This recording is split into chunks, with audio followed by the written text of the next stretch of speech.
Okay, welcome to this important lecture. We are going to perform regression now. So first of all, we are going to perform linear regression. So these are our variables. What we had done, that we had high performance work as independent and then anxiety as dependent. We had taken these both for our study. So we are going to perform the linear regression on them. So let's take a look and perform a linear regression. Go to analyze, and then there comes regression and then linear regression. Click on it. Let's do it again. Analyze, regression, and then linear regression.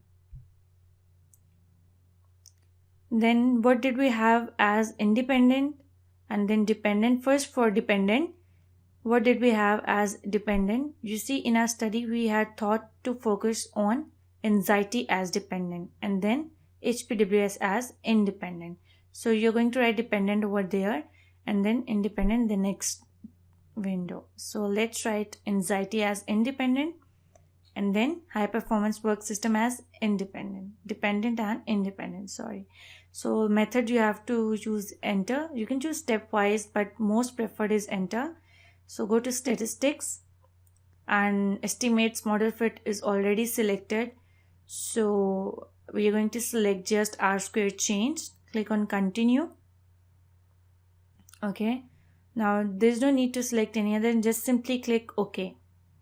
So this is an analysis that you got in your output window.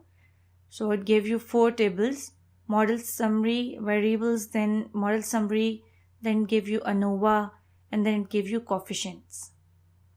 So you see, this is how you get your values. This is R square value that I'll be telling you that where do you have to write it. Then predicted is high performance work system, where that is actually your independent, and then is your here ANOVA table, that is important table, where dependent variable is anxiety, and you see again your independent is high performance work system. Then coefficients table is also important because we need beta from here. We get beta from here, we get T from here, and then we get significance value also from here. If we do not get it as significant, our hypothesis will be rejected. So these are some of the tables we get different values. So let's take a look that what values are what do we get from different tables. So high performance work 0.710. This tells that by changing 1 unit of high performance, there becomes 71% change in anxiety. So these are the some short notes for regression. So this is the table where I told you have to keep values. Variable here, independent variable under it. In our case, our independent variable is high performance work system. So let's write just to show you that how we're going to enter values. Then you go on to enter beta value. Okay, over here you have to enter, then you have to enter T, then you have to significance value over here, and then note, this is important, R square value you have to enter over here, then number of IVs, then total DF. In our case, IV is only 1 because this is linear regression. So I have given you an example over here. R square 0.634, then F as 3 variables, and then total DF value, and then F test value. What actually beta tells you? Beta depicts that in unit change in independent variable. Okay, it's not in unit change, it's actually 1 unit change. So let's change it. 1 unit change in independent variable brings beta unit change in dependent variable. This is what actually beta tells you. And so let's see over here. We say that 1 unit change of high HPWS brings 71% change in anxiety. So next, what T tells you? T is actually the statistical examination of 2 population means.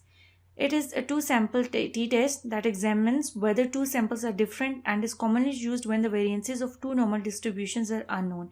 So T just helps you to check if your 2 population that you have selected your sample, are they different or not. So this is all about t. So this is, now you just see that, and just go over here. Okay, this is beta, again this is t, and where do we get these values from? So let's select it. Okay, this, now you see where do we get these values from. I'll let you know that you have model summary, you have ANOVA, you have coefficients table. Now see, now this is where you get your values. You get R square from model summary, then you get in ANOVA table, you get to your total F test, that is equals to 1, then beta, then t, and then significance from coefficients table you get, and then you see that ANOVA, I told you F test, and then total df value from ANOVA 2. So this is F test over here. So these are the values that you get from different tables, and you just have to mention them in the table. So this is all about linear regression. In the upcoming lecture, we will just study about multiple regression.